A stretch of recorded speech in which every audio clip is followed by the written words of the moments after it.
Oke, ini video tambahan. Jadi saya tadi bicara ppm, bicara oksigen terlarut.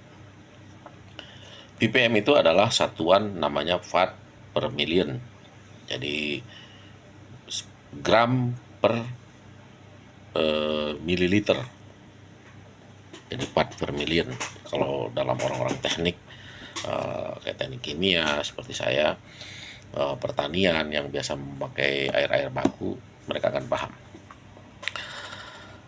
Jadi saya sedikit tambahkan pentingnya oksigen terlarut. Jadi oksigen terlarut itu maksudnya begini, saya ilustrasikan di akuarium aja. Anda pasti tahu akuarium. Akuarium itu kolam ikan yang ada di rumahnya kalian. Nah, itu coba kalian perhatikan, bila kolam akuarium itu eh, dibiarkan lama, terus kalian masukkan ikan itu akan mati. Kenapa mati? Karena nggak ada oksigen. Di dalam air juga itu diperlukan oksigen. Jadi Tuhan itu menciptakan oksigen ini, manusia itu tetap menghirup udara walaupun di dalam air. Tapi ikan menghirup udaranya lewat insangnya, bernapasnya. Nah, hebatnya oksigen ini, O2 ini, yaitu untuk melarutkan logam. Jadi dia adalah katalisator penting di dalam pelarutan. Nah, ini hanya kisi. Tapi dalam pelarutan itu berapa yang harus dibutuhkan ppm-nya. Nah, jadi misalnya air 1 liter atau air 1000 liter, berapa ppm-nya? Kalau dia tong yang gede seperti daerah Sulawesi, daerah Sumatera, itu berapa liternya? Nah, itu ada hitungannya, ada pengukurannya, bukan asal, saya udah lihat tuh kimianya dari si Mas, pakai kimia ini. Tapi pertanyaannya berapa liter yang mau dipakai? Cukup nggak? Kalau kurang, ya nggak ada efek. Kalau lebih berbahaya, karena apa? Oksigen ini akan merusak unsur pelarut. Contoh yang kalian sering pakai yang ujungnya N itu, nah, dia akan menjadi CNO.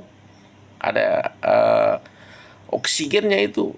Jadi dia akan amorf apa pasif, sorry bukan amorf, akan pasif, terjadi pasivisasi, nggak berefek.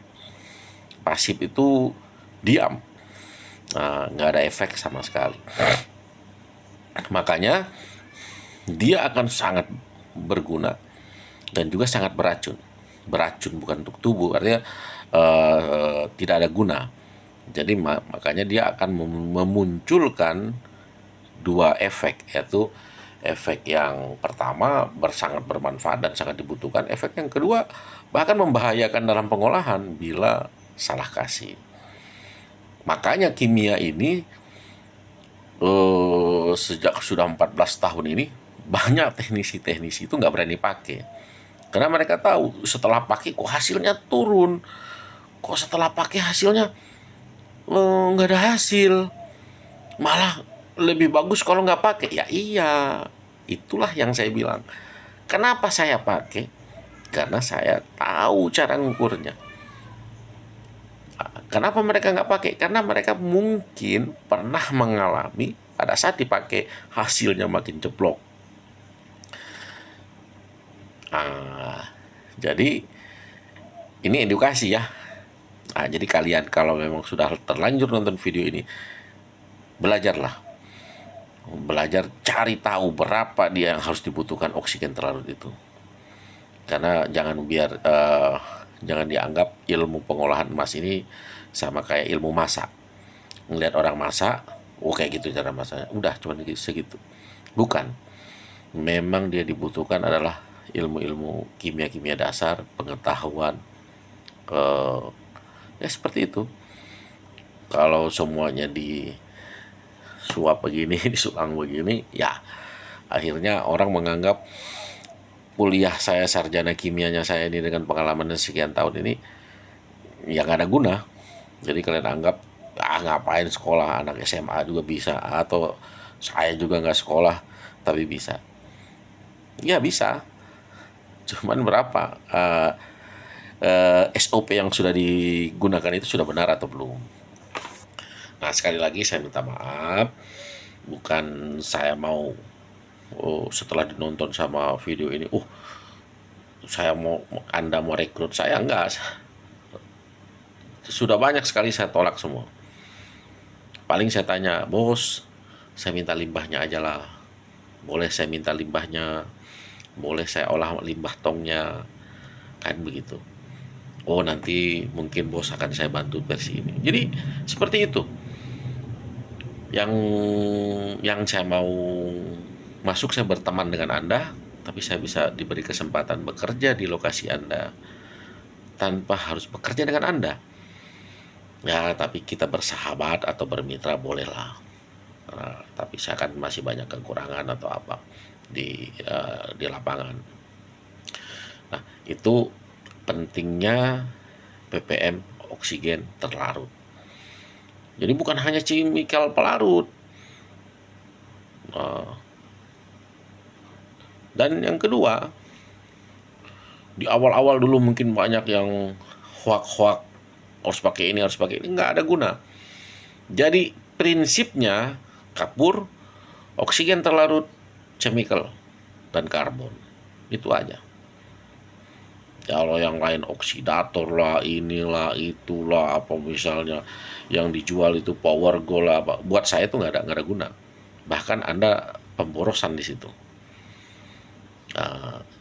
Jadi ini edukasi ya. Tapi kalau Anda masih ada yang pakai power gold atau apa, ya itu terserah, main. Atau istilahnya di daerah Sulawesi itu paling laku tuh PB nitrat tuh. Nah, itu justru bagi saya akan menambah logam pengotor. Ya, jadi sepak terjangnya saya selama 14 tahun ini di seluruh Indonesia, mereka sudah tahu. Jadi mudah-mudahan video yang saya bikin ini menjadi manfaat untuk mitra saya, ini khususnya mitra atau partnershipnya saya yang ada di NTB, Mas X, yang di Sukabumi, Bro X, yang ada di Sulawesi, CSX, yang ada di Aceh, Tuan X, Tengku.